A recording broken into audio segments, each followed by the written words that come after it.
Today we will be showing you how to replace a tape drive in an HPE MSL3040 tape library. This replacement will not require library downtime. However, any backups running to the drive will need to be put on hold for the duration of the replacement. Additionally, if the drive you are replacing is the control path drive, you will need to ensure that no commands will try and access the library through this drive during the replacement. First, you will want to verify that the faulty drive is empty before putting it offline for replacement. If there is a tape in the drive, use the operator panel or web GUI to move the cartridge out of the drive to a storage slot or mail slot. If this is a fiber channel connected drive, you will also want to verify the worldwide name of the drive before removing it, so that if the fiber drives are in a zone fiber environment, you can obtain the worldwide name of the new drive and pass on both worldwide names to the fiber admin for rezoning if necessary after the replacement is complete. Now you can use the operator panel or web GUI commands to power off the faulty drive.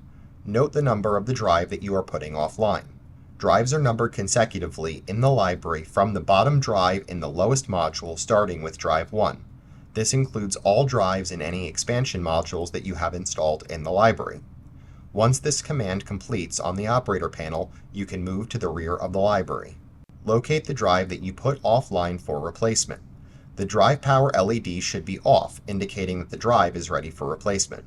If the drive power LED is still on, go back around to the front of the library and verify that you put the drive offline correctly, and also verify the drive position. Once you have verified that the drive power LED is off, you can first remove the data cable going to the drive.